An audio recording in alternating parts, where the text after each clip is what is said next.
प्रिय विद्यार्थियों, एटीएस बानसूर की मैथ की ऑनलाइन क्लास में आपका अपने हार्दिक स्वागत है। हम पढ़ रहे थे यूनिट 16.1 घन और घनाभ से संबंधित हम लोग क्वेश्चनों का अध्ययन कर रहे हैं। काफ़ी क्वेश्चनों के ऊपर मैंने चर्चा की। अब क्वेश्चन नंबर 6 के ऊपर मैं चर्चा कर रहा हूँ। बहुत अच्छा सवाल है ये। क्वेश्चन नंबर 6 आता है कि एक घनाभ की लंबाई, चौड़ाई और ऊंचाई का योग। लंबाई, चौड़ाई और ऊंचाई का योग आपको दे रखा है 19 सेंटीमीटर। ठीक है साहब, यानी लंबाई प्लस चौड़ाई प्लस ऊंचाई बराबर 19 सेंटीमीटर। एक तो ये दे रखा है। दूसरी बात आप दे रखी है आप लोगों को, विकिरण की लंबाई 11 सेंटीमीटर। एक ये दे रखी है। दो बातें आपको दी और आप लोगों से घनाभ का संपूर्ण पृष्ठ का क्षेत्रफल पूछ रहे हैं। अब घनाभ का संपूर्ण पृष्ठ का क्षेत्रफल का रिजल्ट आप लोग बहुत अच्छी तरीके से जानते हो। घनाभ का संपूर्ण पृष्ठ का क्षेत्रफल का सूत्र होता है 2 छोटा कोष्टक लंबाई गुणा चौड़ाई प्लस चौड़ाई गुणा ऊंचाई प्लस लंबाई गुणा ऊंचाई। तो भैया घनाभ का संपूर्ण पृष्ठ का क्षेत्रफल हम लोग तभी ज्ञात कर सकते हैं जब हमारे पास घनाभ की लंबाई होगी, घनाभ की चौड़ाई होगी, घनाभ की ऊंचाई होगी। लेकिन आपको तो उसने लंबाई, चौड़ाई और ऊंचाई का योग दे रखा है 19 सेंटीमीटर। हमें इन दोनों चीज़ों के ऊपर काम करना पड़ेगा।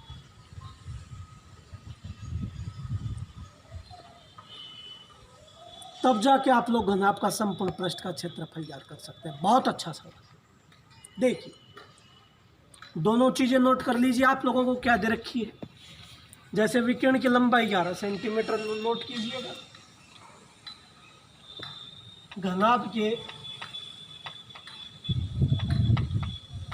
विकर्ण की लंबाई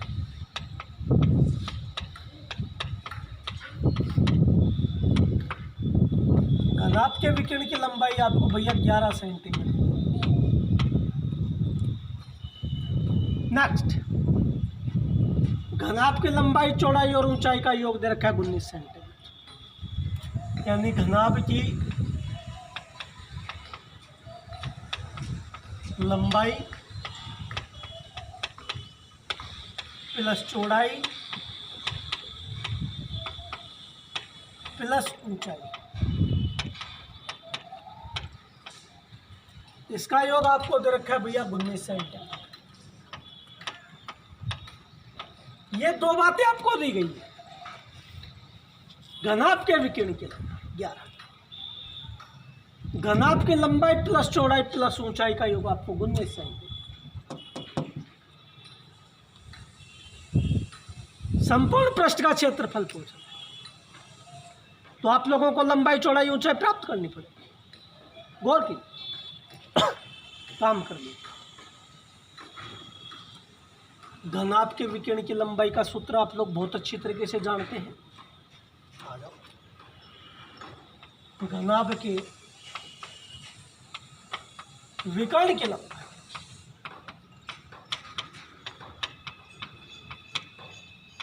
मैंने आप लोगों को काफी कुछ रिजल्ट बताया था कि घनाभ के विकिरण की लंबाई का जो सूत्र होता है वो होता है अंडर रूट लंबाई का होल स्क्वायर प्लस चौड़ाई का होल स्क्वायर प्लस ऊंचाई का होल स्क्वायर।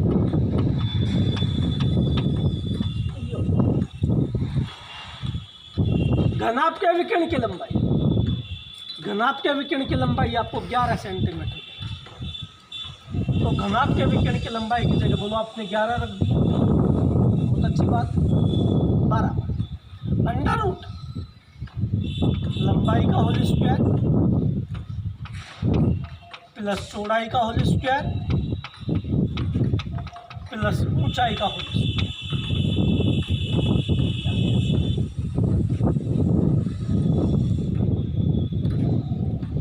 अगर आपको यहाँ से अंडर रूट हटाना है, विलुप्त करना है, तो उसके लिए कॉमन सी बात है, आप दोनों पक्षों का वर्ग कर दीजिए। ये आपके पास LHS पक्ष है, ये आपके पास RHS पक्ष है। अंडर रूट स्वतः ही विलुप्त हो जाएगा। अंडर रूट को ख़त्म करना है तो आप लोग इसके लिए कर दीजिए साहब, दोनों पक्षों का वर्ग कर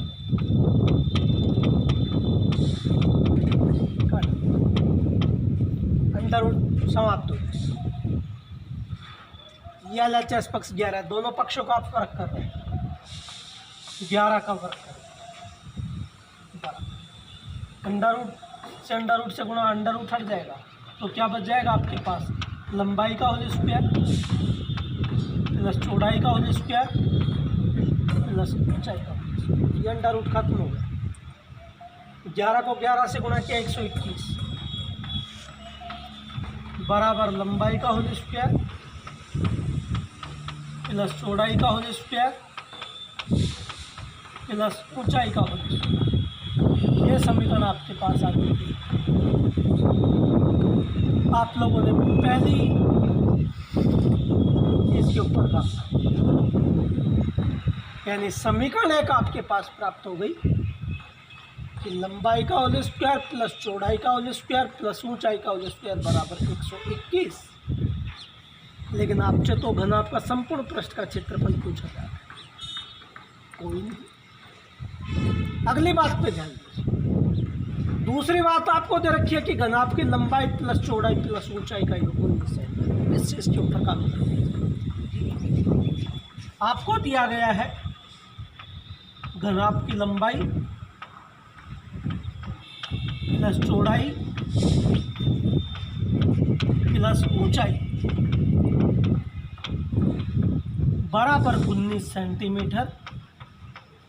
ये आपको भैया दिया है। लंबाई प्लस चौड़ाई प्लस ऊंचाई का योग 19 है। अब घनाभ का संपूर्ण पृष्ठ का क्षेत्रफल कैसे प्राप्त करें?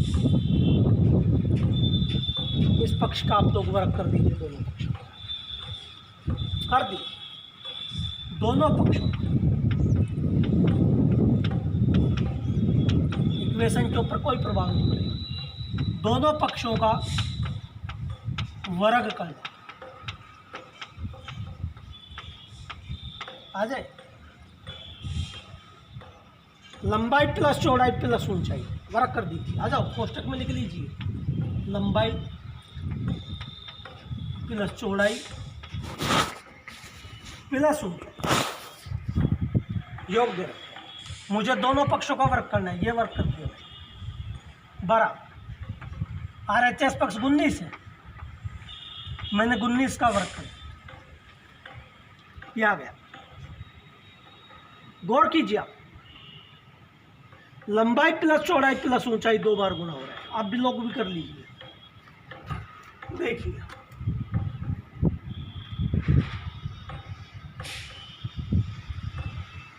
गौर कीजिए, लंबाई प्लस चौड़ाई प्लस ऊंचाई, लंबाई प्लस चौड़ाई प्लस ऊंचाई 2 बार गुणा है, घात 2 है। लंबाई प्लस चौड़ाई प्लस ऊंचाई बराबर 2 बार गुणा हो। 19 को जब हम लोग 19 से गुणा करेंगे तो यह आएगा 361। 19 से गुणा किया क्योंकि 19 का वर्ग है, तो 19 को 19 से गुणा किया, यह आ गया 361। गुणा कर लीजिए आप लोग। सबसे पहले लंबाई को देखो, लंबाई से आप लोगों ने गुणा किया तो क्या आ गया भैया, लंबाई का होल स्क्वायर आ गया, प्लस लंबाई को चौड़ाई से गुणा किया तो बोलो क्या आ गया, लंबाई गुणा चौड़ाई। बहुत अच्छी बात, प्लस का निशान। लंबाई को ऊंचाई से गुणा किया तो भैया क्या आ गया, लंबाई गुणा ऊंचाई। बहुत अच्छी बात, प्लस।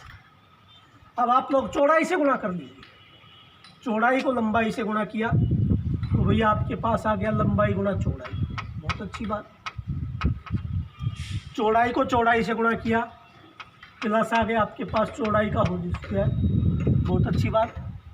प्लस चौड़ाई को आप लोग ऊंचाई से गुणा करेंगे तो ये आ गया भैया आपके पास चौड़ाई गुणा ऊंचाई। बहुत अच्छी बात। अब ऊंचाई बच गया। ऊंचाई को आप लंबाई से गुणा करेंगे तो ये आ गया प्लस लंबाई गुणा ऊंचाई। बहुत अच्छी बात। ऊंचाई को जब आप लोग चौड़ाई से गुणा करेंगे प्लस तो ये आ गया भैया चौड़ाई गुणा ऊंचाई। बहुत अच्छी बात। और ऊंचाई को भैया ऊंचाई से गुणा किया प्लस ये आ गया ऊंचाई का होल स्क्वायर और बराबर ये आ गया 361। मैंने ये गुणा कर दिया। गौर की लंबाई स्क्वायर पास रख लीजिए गुणांकों को, ये लंबाई का होल स्क्वायर प्लस ये आपके पास चौड़ाई का होल स्क्वायर पास रख लीजिए, चौड़ाई स्क्वायर प्लस ये आपके पास ऊंचाई स्क्वायर। बहुत अच्छी बात। लंबाई स्क्वायर प्लस चौड़ाई स्क्वायर प्लस ऊंचाई स्क्वायर। गुणांकों को जोड़ लीजिए जो समान गुणांक है। देखिए प्लस का एक लंबाई गुणा चौड़ाई, प्लस का एक लंबाई गुणा चौड़ाई, तो प्लस का ये कितना हो गया 2, छोटा कोष्ठक लंबाई गुणा चौड़ाई। बहुत अच्छी। और देखिए एक चौड़ाई गुणा ऊंचाई, एक चौड़ाई गुणा ऊंचाई, एक और एक दो, दो आप लोगों ने कॉमन बार ले रखा है पहले, प्लस तो ये क्या हो गया आपके पास चौड़ाई गुणा ऊंचाई। बहुत अच्छी बात। एक आपके पास लंबाई गुणा ऊंचाई ये रहा, एक आपके पास लंबाई गुणा ऊंचाई ये रहा, एक और एक दो, दो ऑलरेडी बार कॉमन ले रखा है, प्लस क्या हो गया लंबाई गुणा ऊंचाई बराबर क्या बच गया 361। गौर कीजिए, यानी इनको आप लोगों ने जोड़ लिया, एक लंबाई चौड़ाई और एक लंबाई चौड़ाई, दो लंबाई चौड़ाई, एक चौड़ाई गुणा ऊंचाई ये रहा, एक चौड़ाई गुणा ऊंचाई वही आ गया आपके पास, दो चौड़ाई गुणा ऊंचाई, एक लंबाई गुणा ऊंचाई, एक लंबाई गुणा ऊंचाई वो आ गया, ये आ गया। गौर कीजिए, इक्वेशन एक में आप लोगों ने, इक्वेशन एक में आप लोगों ने लंबाई स्क्वायर प्लस चौड़ाई स्क्वायर प्लस ऊंचाई स्क्वायर की वैल्यूज 121 निकाल रखी है। आप लोगों के पास ये लंबाई स्क्वायर प्लस चौड़ाई स्क्वायर प्लस ऊंचाई स्क्वायर है, तो आप लोग यहाँ पे हवाला दे दीजिए कि समीकरण एक से, वो अपने आप ही समझ जाएगा। समीकरण एक से, इक्वेशन एक, समीकरण एक है लंबाई स्क्वायर प्लस चौड़ाई स्क्वायर प्लस ऊंचाई, लंबाई स्क्वायर प्लस चौड़ाई स्क्वायर प्लस ऊंचाई स्क्वायर, इसका मान आप लोग 121 रख सकते हैं। यस, लंबाई स्क्वायर प्लस चौड़ाई स्क्वायर प्लस ऊंचाई स्क्वायर की वैल्यूज आप लोगों ने 121 रख दी, ये आ गया 121 प्लस जो का चो रख दीजिए, दो छोटा कोष्टक लंबाई गुणा चौड़ाई प्लस चौड़ाई गुणा ऊंचाई प्लस लंबाई गुणा ऊंचाई बराबर 361, ये आ गया आपके पास। गौर कीजिए, पक्षांतरण करेंगे हम लोग, पक्षांतरण करेंगे, 121 को उधर लेके जाऊंगा माइनस का हो जाएगा। यस, इसको उधर भेज दीजिए, दूसरा क्या बच गया, दो छोटा कोष्टक लंबाई गुणा चौड़ाई प्लस चौड़ाई गुणा ऊंचाई प्लस लंबाई गुणा ऊंचाई बराबर 361 उधर है, 121 को आप लोगों ने उधर भेज दिया माइनस 121 वर्ग सेंटीमीटर। यस, क्या बच गया, दो छोटा कोष्टक लंबाई गुणा चौड़ाई प्लस चौड़ाई गुणा ऊंचाई प्लस लंबाई गुणा ऊंचाई, 361 में से 121 घटा लीजिए, एक में से गया 0, 6 में से 2 गया तो क्या बच गया 4, 3 में से गया तो 2, 240 वर्ग सेंटीमीटर। लेकिन भैया आप लोगों से तो घनाभ का संपूर्ण पृष्ठ का क्षेत्रफल पूछ रहा था। गौर कीजिए, यस, घनाभ का संपूर्ण पृष्ठ का क्षेत्रफल पूछ रहा है आप लोगों से ये, और घनाभ का संपूर्ण पृष्ठ का क्षेत्रफल का सूत्र होता है 2, ये आ गया छोटा कोष्टक लंबाई गुणा चौड़ाई प्लस चौड़ाई गुणा ऊंचाई प्लस लंबाई गुणा ऊंचाई, ये घनाभ का संपूर्ण पृष्ठ का क्षेत्रफल ही होता है। और आपसे घनाभ का संपूर्ण पृष्ठ का क्षेत्रफल ही पूछ रहा था, तो आपके पास घनाभ का संपूर्ण पृष्ठ का क्षेत्रफल निकल के आ गया 240 वर्ग सेंटीमीटर। बहुत अच्छा क्वेश्चन। उसको करके देखना। नेक्स्ट,